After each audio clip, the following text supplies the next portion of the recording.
أعوذ بالله السميع العليم من الشيطان اللعين الرجيم بسم الله الرحمن الرحيم الحمد لله رب العالمين والصلاة والسلام على سيدنا محمد وعلى آله الطيبين الطاهرين.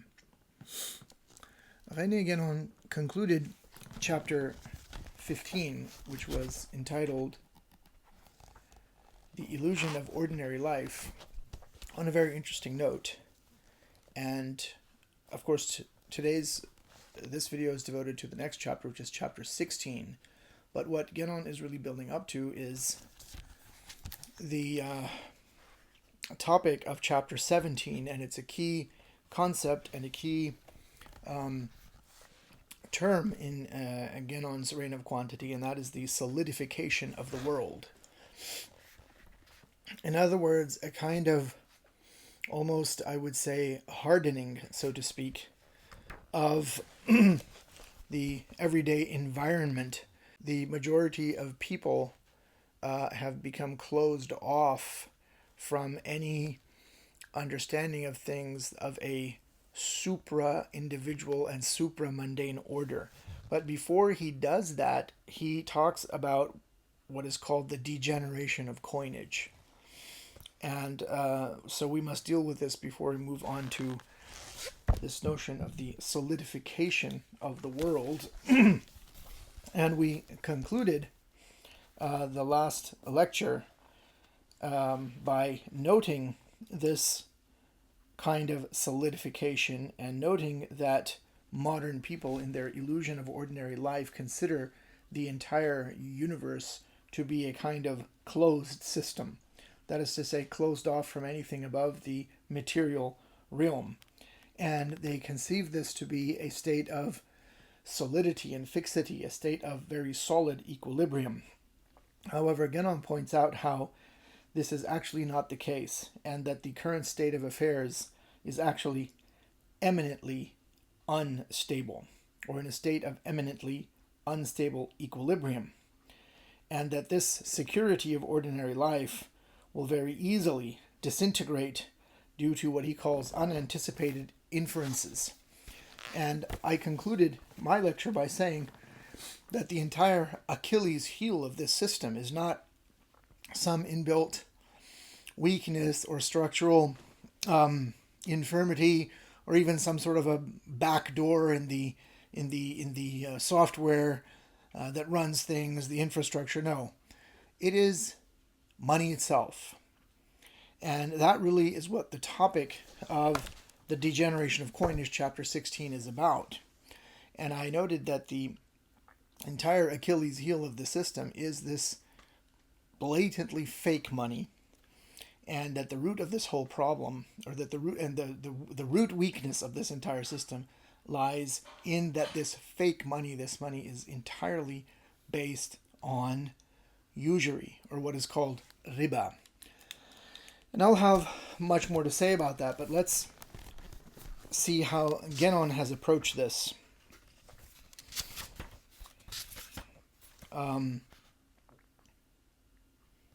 I would like to say at the outset that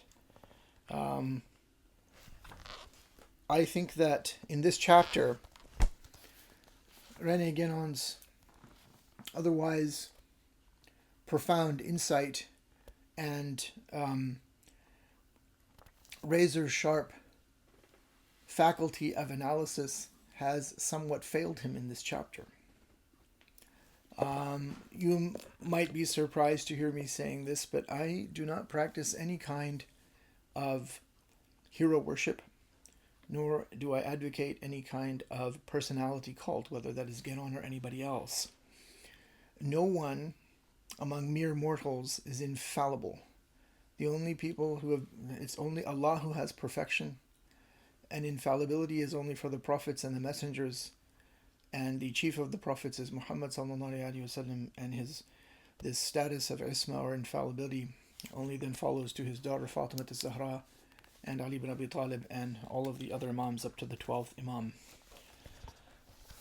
So Guénon or anyone else can make a mistake, and indeed my own analysis may be off the mark, and that's quite fine. I welcome criticism. I welcome further analysis by anyone who's following these lectures. but I would like to make that clear at the outset. So, the Degeneration of Coinage, chapter 16. This exposition has now arrived at a point at which it may be useful to branch off. So, he recognizes that this is a bit of a digression.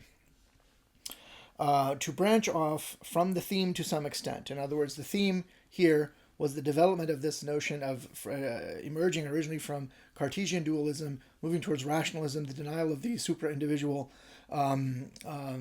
mechanism, materialism, etc. At least apparently, in other words, branch off at least apparently, in order to give perhaps rather summarily a few indications on a question that may seem to be related only to a very specialized field. Nonetheless, it will afford a striking example of the results of the concept of ordinary life. So far, so good, in my view. And at the same time, an excellent illustration of how this conception is bound up with the exclusively quantitative point of view, so that particularly in this last connection, it is really very directly relevant to our main theme. The question is that of money. And if the merely economic point of view as it is understood today is not departed from, it certainly seems that money is something that appertains as completely as possible to the reign of quantity. Very obvious.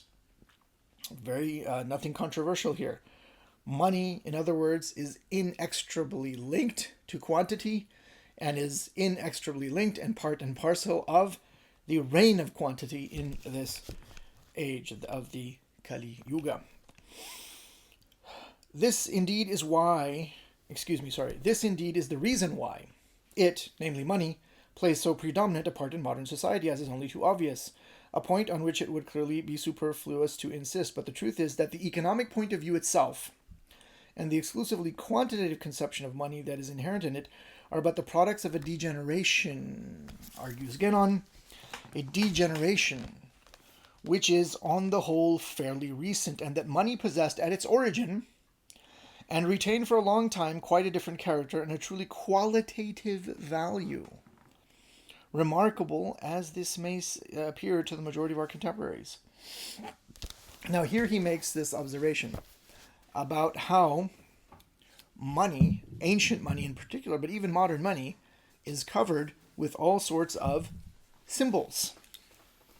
Ancient coinage in particular, and he's really talking about coins here, he talks about how ancient coins are literally covered with traditional symbols. This is true of modern coinage as well, a modern American coinage, and of course the American dollar bill. There is the famous or the infamous pyramid with the all-seeing eye, statements like e pluribus unum, out of the many, the one, in God we trust, even though they don't.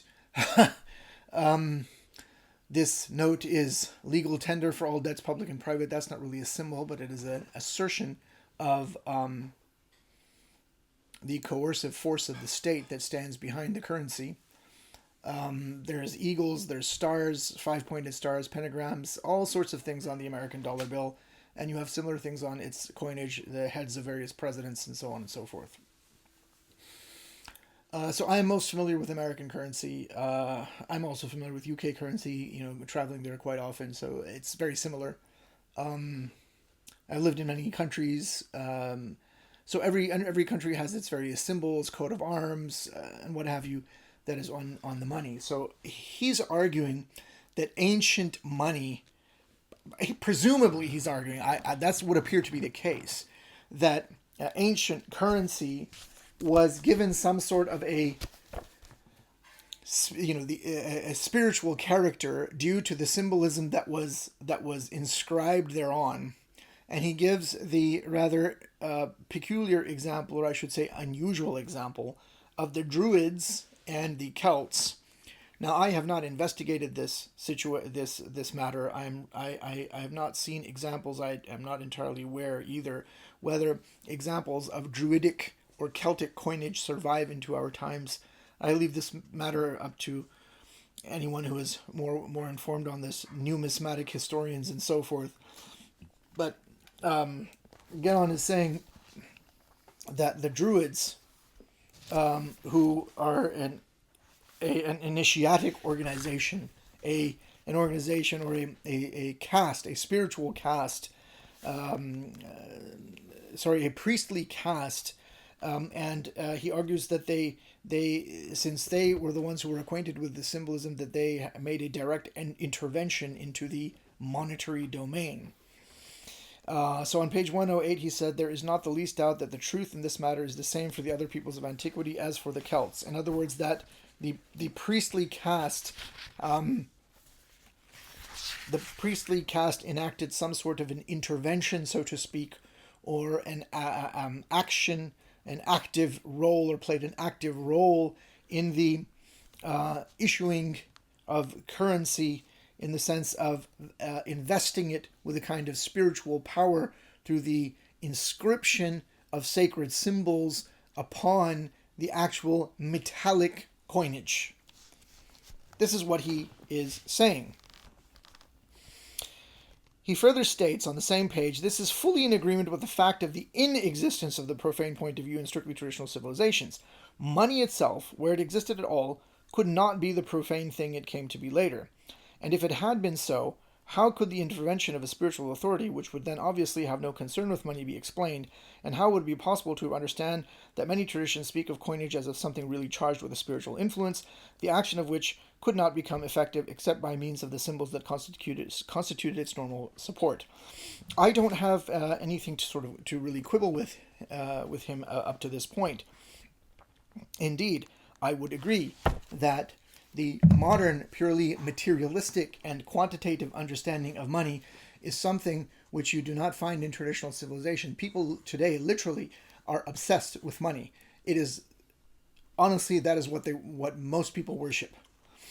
This is not to say that there is something inherently wrong with money, or that there is something inherently wrong with people who have a lot of it. I am not against wealthy people. I am not a communist, I'm not a Marxist, I'm not a capitalist for that matter either. I don't believe in any of these ridiculous modern economic theories. The problem for the spiritual person is not to become attached to the world in any way, and not to be attached, therefore, to money, to be above it, so to speak. Money is merely a means. It is the grease of the wheels of life, we may call it.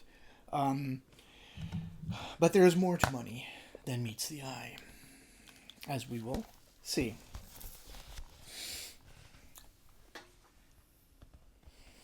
All right, so up to this point, Genon has argued for a qualitative dimension of money, a spiritualization of money, due to the direct involvement or intervention of the priestly caste in the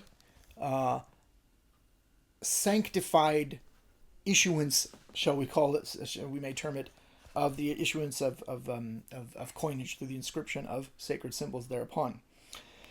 Now, in the second paragraph, which is about 2/3 of the way down on page 108, he says, the control of money by the spiritual authority in whatever form it may have been exercised is by no means exclusively confined to antiquity, for without going outside the Western world, there is much to indicate that it must have been perpetuated until toward the end of the Middle Ages. That is, for as long as the Western world had a traditional civilization. Notice here, he doesn't really get into other civilizations. He doesn't talk about ancient China. Ancient China had paper money. He doesn't talk about other parts of the world. He's focusing on, the only two examples he gives are the Druids, the Celts, and now he talks about the Middle Ages, by which he means the European Middle Ages. It is impossible, he says, to explain in any other way the fact that certain sovereigns were accused at this time of having debased the coinage. Since their contemporaries regarded this as a crime on their part, it must be concluded that the sovereigns had not the free disposal of the standard of the coinage, and that in changing it on their own initiative, they overstepped the recognized rights of the temporal power. So, Genon is of the view that he believes in this notion of the castes, and he is of the view that the highest caste is the priestly caste. What in India would be called the Brahmins caste, and that the next caste is the Kshatriya caste, which is not just the warrior caste, but is also the monarchical function, the ruling function, and so that's where he distinguishes between a spiritual and temporal order. This is a very Western idea, though, in my view, and other traditionalists like Evola did not agree with him, and so they have a very famous disagreement about the splitting of the caste and the warrior of the caste. And Genon is of the view that the Kshatriya caste usurped the role of the Brahmin caste and sort of took over. Evola argues, and I am more convinced of Evola's position, that no, this is not the case. When you have a priesthood emerge, a kind of priestcraft and a kind of clerical caste that emerges, This is in fact the other way around. This in fact is the degeneration and not the other way around. And that if you look in history, there's always been a notion of a kind of a philosopher king or a kind of warrior elite that is both that possesses a certain sanctity, a spirituality, which is not separated from what we today call the temporal or what we may call the worldly domain. So I think that, and this is my own understanding and my own study of world religions and so on. And you don't have to agree with me. Please go and read Evola, read others, and come to your own conclusions. But this is what I think. And so what he seems to be, yeah. Certainly in the Islamic tradition, that's sort of how it was with people like Emir Abdul Qadir or Amr Mukhtar. Amir Abdul Qadir is a very recent, very famous even example into the contemporary in world, Algeria, right? Yeah. Who was a descendant of Ibn Arabi? Right? He's not a descendant of Ibn Arabi. He's in the lineage, in the sense of he claimed an Akbari khirqa or an initiatic connection going back to Ibn Arabi. In fact, I think if I'm not mistaken, he's a Sharif. What in South Asia we call a Sayyad. And he was of the he has an Akbari initiatic connection, as well as I think a Qadari one of the Qadari tariqa. So there are examples where the two were merged in the Islamic tradition, at least. Certainly. I mean, Imam Ali alayhi salam is a warrior saint. At any rate, so this is the view toward which I incline, which I think is probably is more correct to the degree that we can determine what happened in such remote historical ages and periods, because this split between what Genon calls the priestly caste and the warrior caste is supposed to have happened very, very long time ago, before there's any historic records. And he argues that various sort of myths and symbols sort of indicate this, and it's a long discussion. But in terms of this chapter, here there is a footnote up to where I read to the very bottom of page 108, and then there's a footnote. He says, "See spiritual authority and temporal power." Now there he talks about the case of Philip the Fair. I believe that's Philip the Fourth, and his attempt to intervene into the monetary realm and stepping on the toes, as it were, of the Knights Templar. Now, I am not an expert on this subject at all, but to the best of my knowledge, the Knights Templar engaged in usury. Mm-hmm. So first, this whole notion about there being some sort of split, and how is it the Knights Templar are a priestly caste? They are a holy order of the. It's strange. It's Catholicism, but they are a holy order of the church. But they are warrior monks. It's very strange. So how is it that they represent a priestly caste?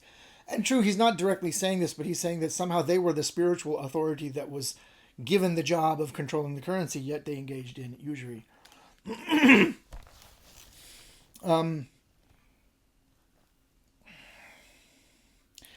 So Genon is really trying to make the case that there is some sort of a spiritual dimension to money.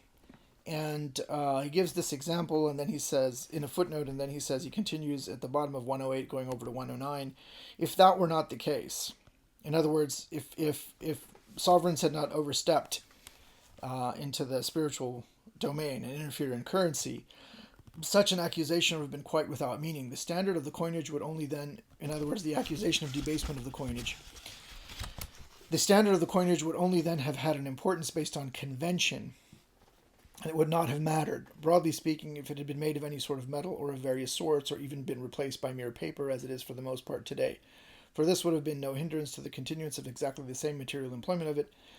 And then he says, an element of another order must therefore have been involved, and it must have been of a superior order, for unless that had been the case, the alteration could not have assumed a character so exceptionally serious as to end in the compromising of the very stability of the royal power.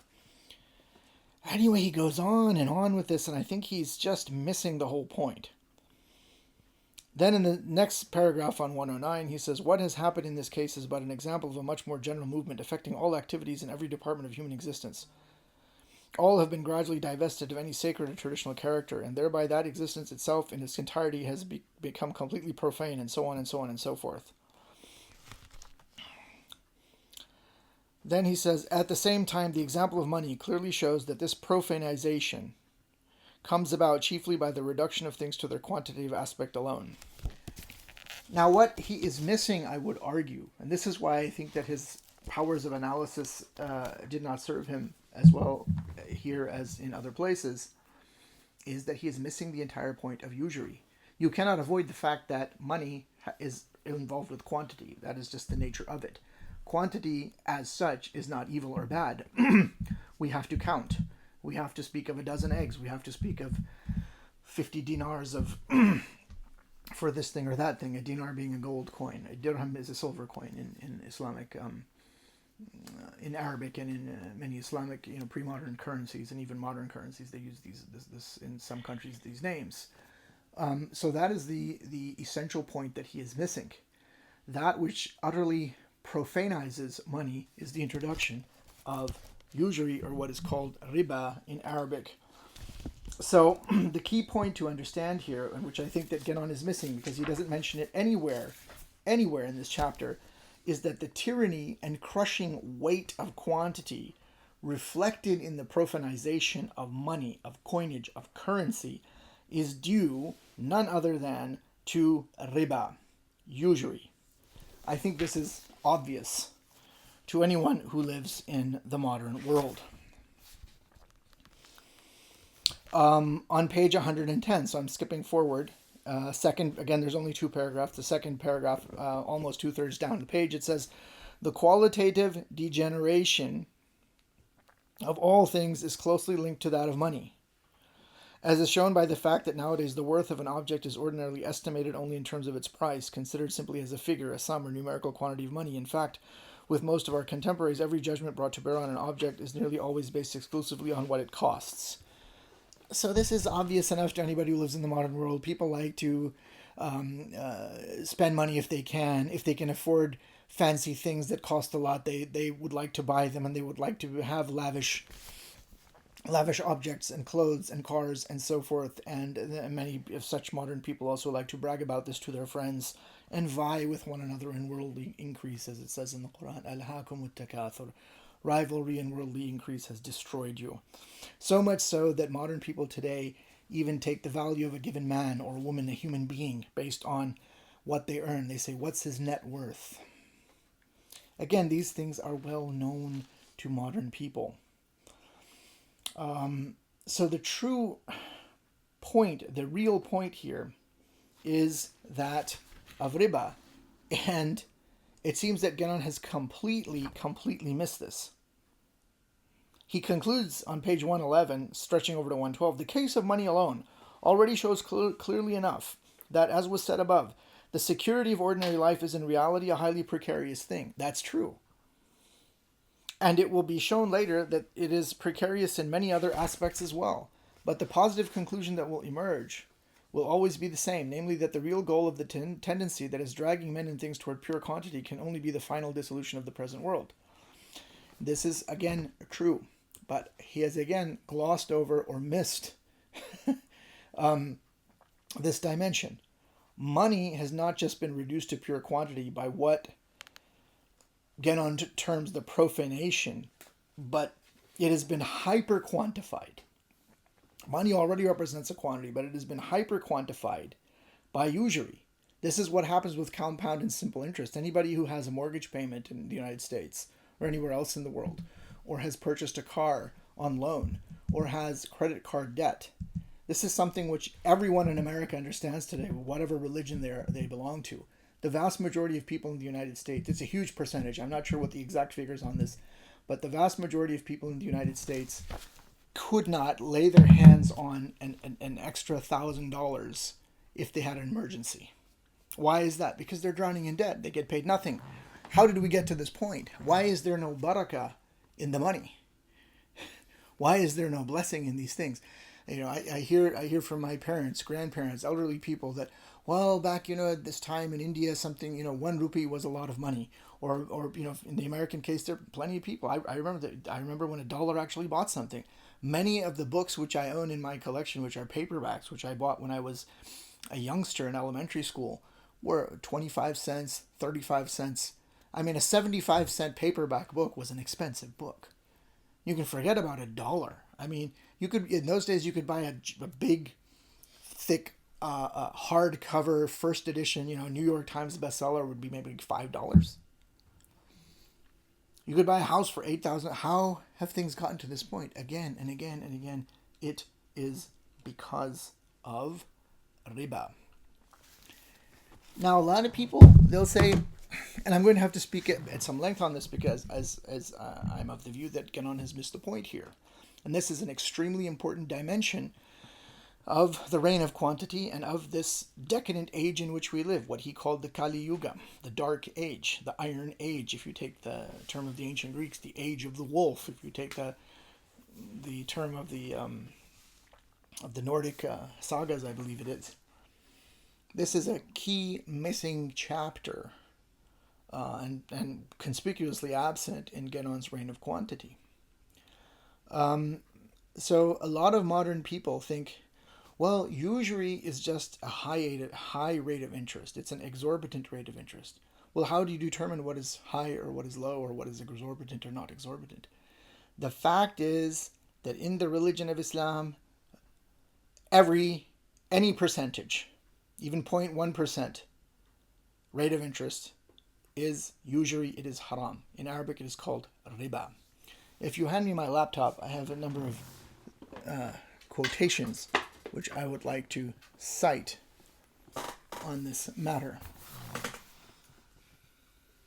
I hope the page is still open. Yes, the page is still open. So, in the Quran, and again, I think it's really important to say this because a lot of Muslims have bypassed this now.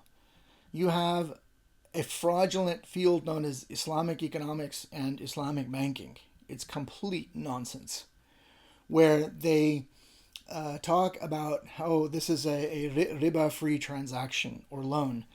They just bring it in under a different name. They bring it in under the name of a service charge or something. And then there are Islamic jurists who are quite fraudulent, who say that, well, if you're going to buy a house, when you sign the mortgage paper, as long as you do not intend to pay the interest, then it is permitted.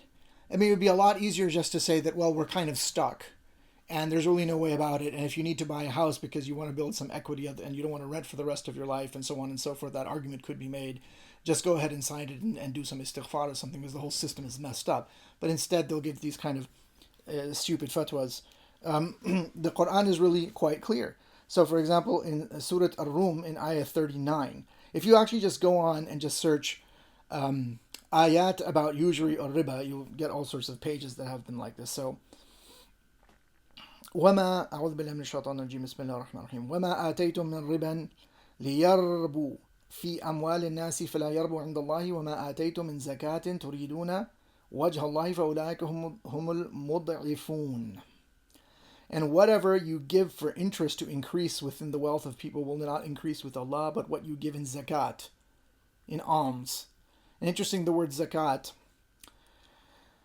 means purification. It's the purification of your wealth, and it's also related to a root which means to grow, which means to spiritually grow. So if you give zakat, the ayah says, فَأُولَٰئِكَ زَكَاةً تُرِيدُونَ وَجْهَ اللَّهِ فَأُولَٰئِكَ هُمُ الْمُضْعِفُونَ. But what you give in zakat, desiring the countenance of Allah, those are the multipliers. So this riba thing is pretty serious. It says, الَّذِينَ سورة البقرة بسم الله الرحمن الرحيم أعوذ بالله من الشيطان الرجيم بسم الله الرحمن الرحيم الذين يأكلون الربا لا يقومون إلا كما يقوم الذي يتخبطه الشيطان من المس. Those who consume interest cannot stand, except as one stands who is being beaten by Satan into insanity. Some say that this has to do with standing on the day of resurrection. And it goes on, it says, that is because they say trade is just like interest. ذلك بأنهم قالوا إنما البيع مثل الربا وحل الله البيع وحرم الربا فمن جاءه موعظة من ربه فانتهى فله ما سلف وأمره إلى الله ومن عاد فأولئك أصحاب النار هم فيها خالدون. That is because they say trade is just like interest, but Allah has permitted trade and has forbidden interest. So whoever has received an admonition from his Lord and desists may have what is past, and his affair rests with Allah. But whoever returns to dealing in interest or usury, those are the companions of the fire. فَأُولَٰئِكَ أَصْحَابُ النَّارِ هُمْ فِيهَا خَالِدُونَ, and they will abide therein forever. يَمْحَقُ اللَّهُ الرِّبَا وَيُرْبِي الصَّدَقَاتِ, Allah destroys interest and gives increase for charities. So when you're taking interest, you are destroying yourself. And so it's the other way around. They say, oh no, I'm making money out of money. And Allah says, no, you're not. But if you give in charity, so that's actually, you think, oh, but I'm getting less. If you look at it from a quantitative point of view, I have $1 million and I give half of it in charity, so I only have $500,000 now. So it has gone down. This is what Genon is missing here. There is a qualitative dimension to money. There is a spiritual realm. Oh, it seems that, I had $1 million, but I gave away $500,000, now I have less. You actually have more in truly abiding terms, not in material terms. The world is not a closed system. This is the illusion of ordinary life. There's another couple of quotes, I think, which... Yes, it says in Surah Al-Baqarah, that's the second surah of the Quran, ayah 278 to 280, 81, I think. Yeah. It says, يا أيها الذين أعوذ بالله من الشيطان الرجيم بسم الله الرحمن الرحيم يا أيها الذين آمنوا اتقوا الله وذروا ما بقي من الربا إن كنتم مؤمنين فإن لم تفعلوا فأذنوا بحرب من الله ورسوله. This is serious. O you who believe, fear Allah and give up what remains to you of interest. Give up interest if you are believers. And if you do not, فَإِن لَمْ تَفْعَلُوا, then be informed that Allah has and His Messenger have declared war on you. This is very serious. Very, very serious. فَإِن لَمْ تَفْعَلُوا فَأْذَنُوا بِحَرْبٍ مِّنَ اللَّهِ وَرَسُولِهِ. This is the nature of the modern world. So what is I understand the danger of people who lend out loans or debts that incurs interest. Right. What is the sinful nature of actually receiving it, or just withholding it, or simply having it accrue in your, like, you're not lending out the money, but you're receiving it, right? You can't take it.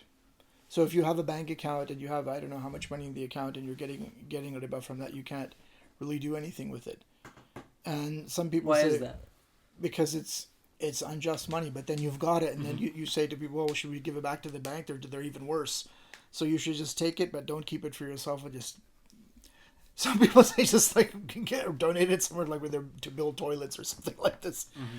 But the real nature of the problem is as follows, and this is what the Islamic jurists have not dealt with, and they don't want to deal with it. If they even understand. Many of them simply don't understand because they're caught up in the whole worldview. So the problem is that, and this is everywhere, even in the Islamic Republic of Iran, the Islamic Republic of Pakistan, and the Islamic Republic of Mauritania. Why did I single out those three? Those are the only three countries that have the locution Islamic Republic in their name. Yeah. And the other country would be the so-called Kingdom of Saudi Arabia that claims to implement Sharia. The problem is that everywhere in these, all over the world today, the system that is in place is one of what is known as fiat currency. Fiat currency. So typically in traditional societies, and there might be exceptions, I'm not an expert on the history of money in every single society, but let's just stick to the Islamic world, which I understand much better. You had some sort of coinage which was in circulation, and in the early days of the emergent Islamic empire under the so-called caliphs that came after, they claimed these titles, the Banu Umayyah, etc. There wasn't an actual Islamic currency. The Islamic currency comes. I think it's eventually in the Umayyad period. There was a Byzantine coinage which was in circulation. Anyway, when a currency was put in place, it was a gold and silver. It was a bimetallic currency, and the weights and measures of this were set. And you can look this up in Islamic historical sources about when exactly all this happened and so forth. But the point is, it was a bimetallic currency.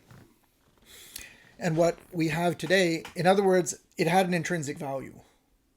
That's why you had to give zakat on gold coins and things like this. So it had an intrinsic value. You could melt them down. You could make jewelry out of it.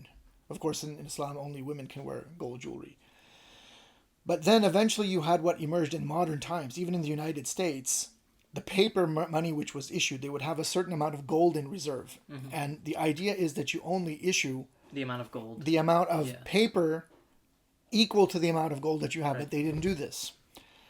Now, who came up with this? So they would issue maybe 20 times what they held in reserve. So when did all of this really start?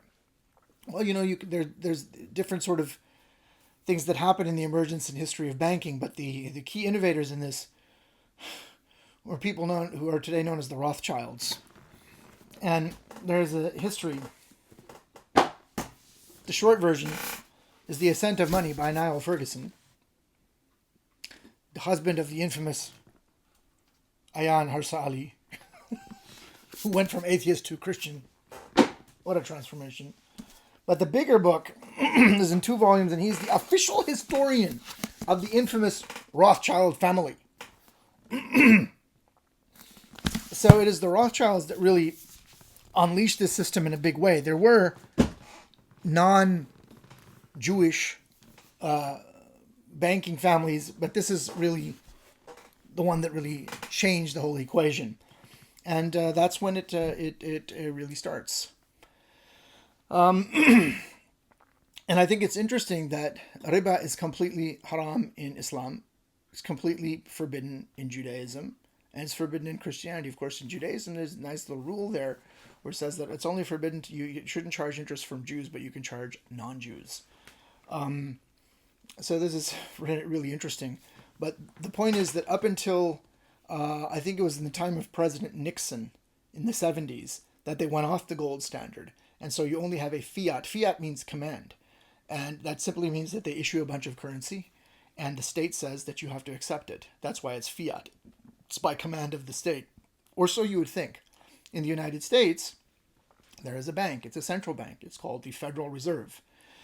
So the word federal makes you think it's part of the government, like the FBI is the Federal Bureau of Investigation. It's an actual arm of the federal government in Washington, D.C. The Federal Reserve Bank, however, is a private bank. And they print a bunch of money, and they're the only ones who are allowed to print it. And then they lend it to the United States at interest. And you have some version of this system everywhere in the whole world. So that paper money that you have in your pocket, $1, has no intrinsic value whatsoever. It simply has this fiat behind it. And the fact is that dollar itself, let's say for the longest time, because I was very sensitive to this problem before, when I was much younger, when I was just getting out of high school and into university, I did not have a bank account. I refused to have one. If I would receive any money or scholarship money, I would take the check from the university, and I would go to a bank and I would cash the entire thing, and I would pay everything cash. I never got a credit card. I paid my electric bill by going to the electric company and giving them the cash. It's a very crazy way of doing things. I don't think you could do that anymore. But for a long time you could. And then when I had my first teaching job at the University of Texas at Austin, I did the same thing. I went, they said, well, you have to give us your bank details and so forth, and we'll transfer. I said, no, I don't have a bank account. They said, what are you talking about? I said, well, no, I want to receive my salary every month. You can just give me a check and or I'll just come and cash it. And they said, well, okay. And they thought about it for a while and they finally agreed. And so this is what I would do. I would go each month. And how did I pay my rent for my apartment? I would go to the leasing office and I would go and give them, $670. Yes, it only cost that much. And $680, I think it was. And pay that. I paid gasoline in cash. I paid my groceries in cash. I did everything in cash. But ultimately, you still can't avoid riba, because the very paper money that you're using is issued on riba. And even though I may have paid cash for this shirt, for example, well, the farmer who farmed the cotton, and this is 100% cotton, would have probably purchased his crop on interest, right? And his land, he's paying a mortgage on the land, and the tractor, and the equipment, or the cow, and the donkey, or whatever it is. And then it was put on Then the cotton bales were put on a truck, which again was purchased on interest, was taken to a market and so forth and so on and so forth. And then it was purchased by I don't know who, and that was woven by somebody in Vietnam or Bangladesh or wherever and so on. And then it was hanging on the rack in whatever Macy's, and you go and you buy this Nautica shirt there. Okay. So every step of the transaction has riba. Every step of the transaction.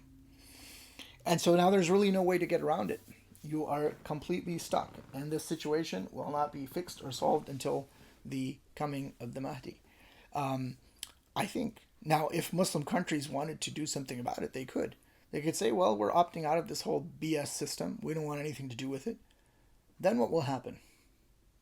Well, all of a sudden there will be student demonstrations, or there will be some sort of other conflagration which will be engineered, and whoever made that announcement, that prime minister or that president or so forth, will find the very foundations of his rule shaken, and they will have either a coup de banque or a coup d'etat or some other sort of situation will be engineered, because it is in the interests of the United States government to keep this system in place.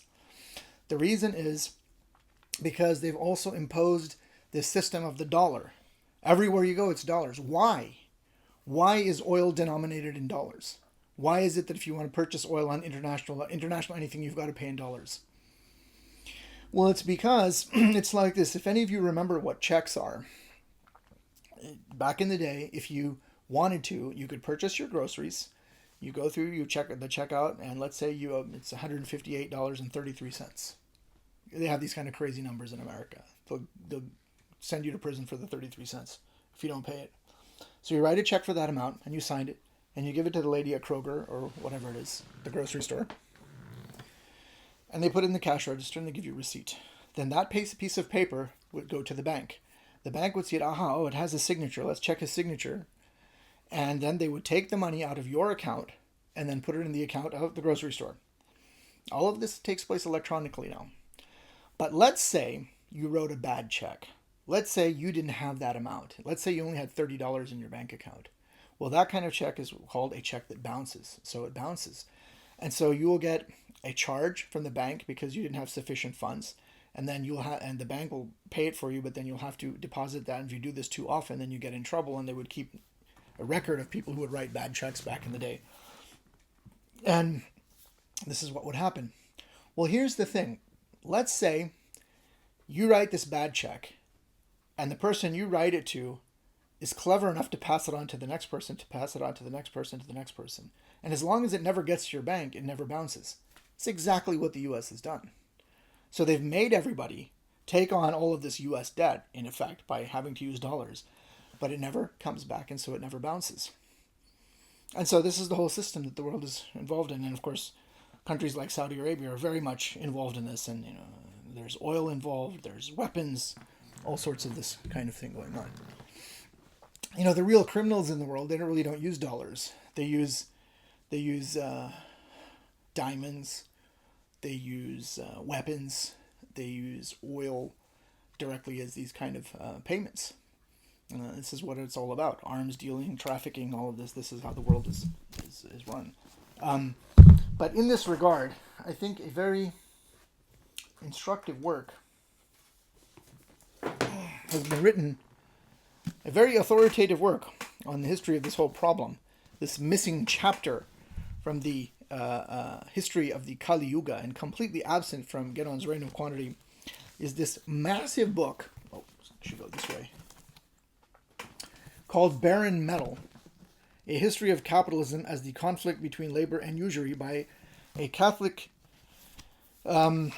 professor of English, actually, that was his training in English literature, named E. Michael Jones. I warn you, this man is controversial. I like to read anything and everything, especially if it's interesting. And you can only judge that if if the person has something to say, unless you actually read him. But this guy has been canceled. So you can't find his books on Amazon. You can probably find PDFs, but if you search online, he sells them himself. So in fact, when I ordered this book, I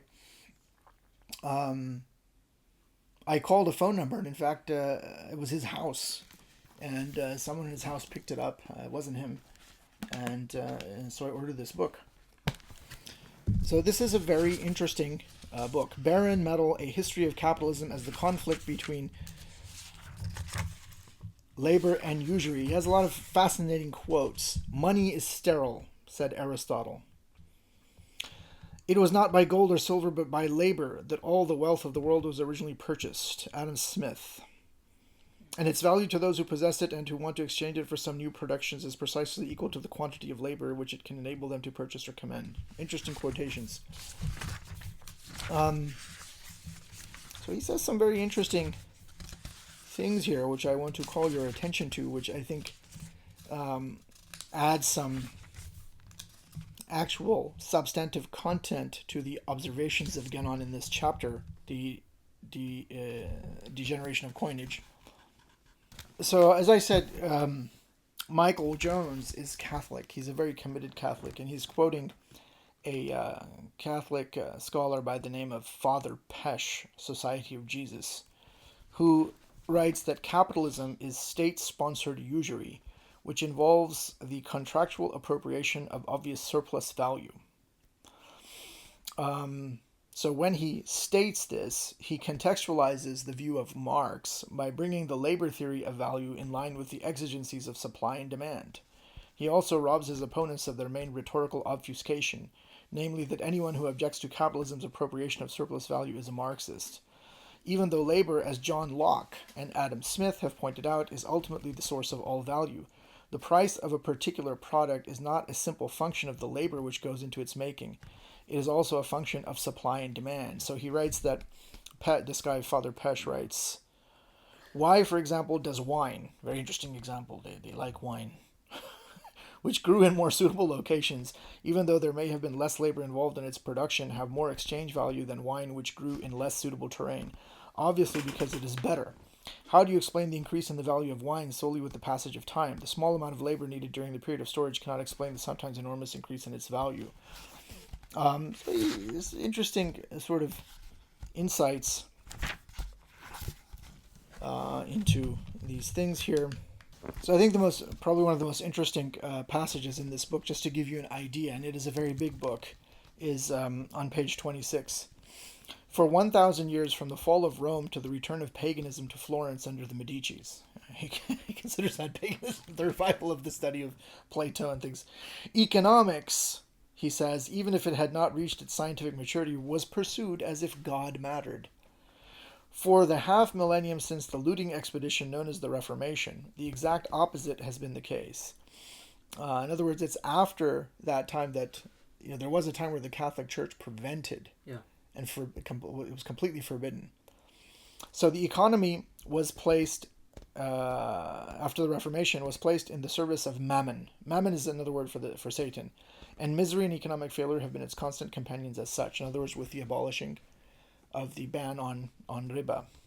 Socialism and communism were responses to the injustices of capitalism, to the injustices of capitalist economics, that were worse than the ills they sought to correct. Unlike communism, the economic system we are proposing, he says, understands the necessary role which individual freedom must play in a healthy economy, but it also understands how freedom only has meaning in the context of the moral law, which states that all human beings must subject their actions to the norms of practical reason.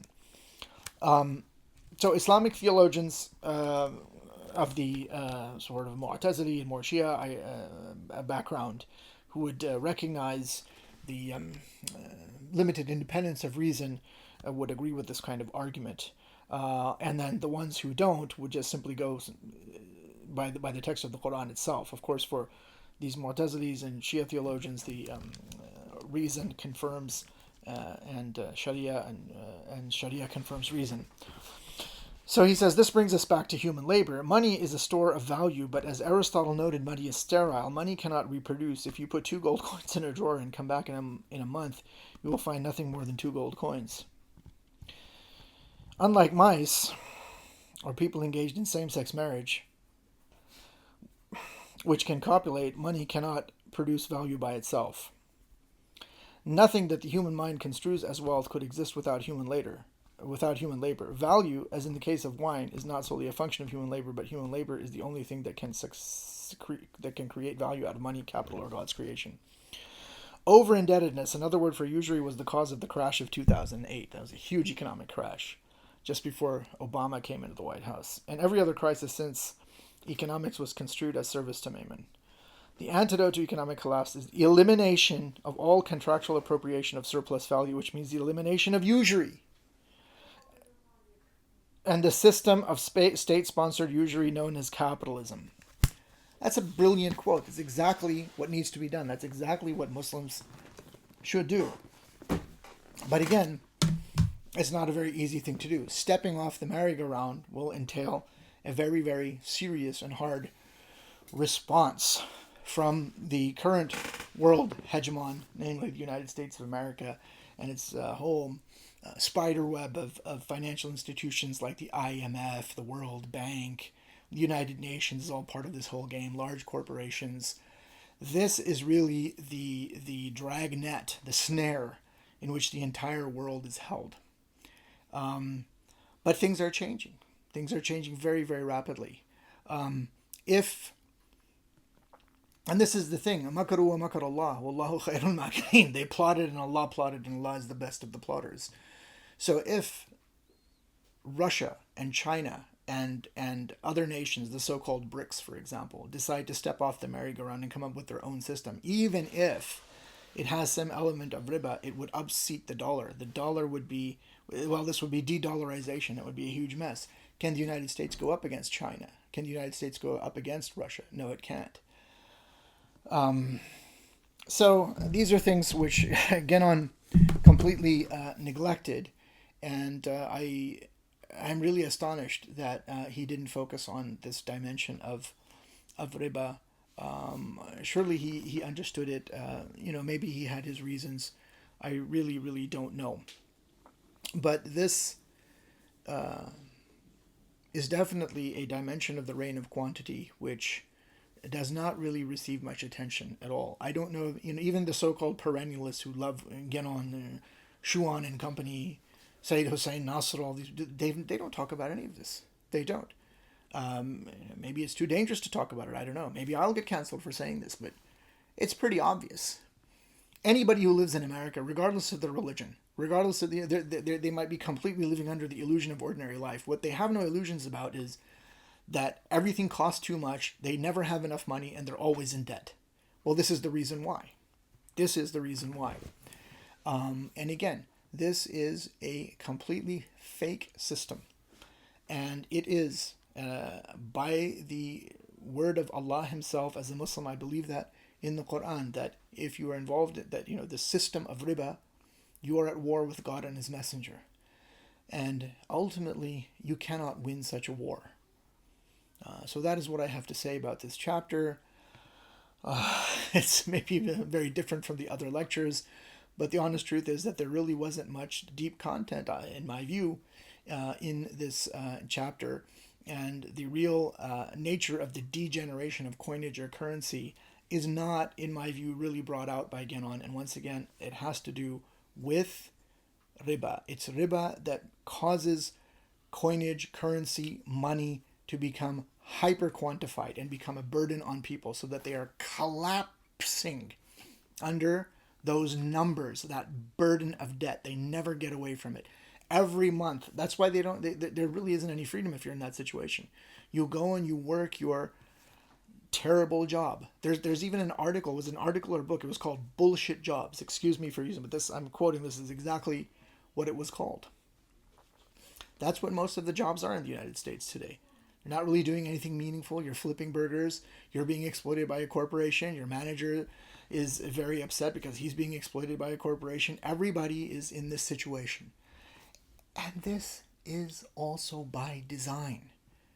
If you are collapsing under that hyper-quantification of money through debt and through all of these economic burdens, you can hardly afford, if you're in that situation, even healthy food, which is why the food is contaminated, why people have all of this health, why there's such an obesity epidemic and people don't have time to exercise. But above and beyond all of that, their physical well-being, you don't have time to think about God.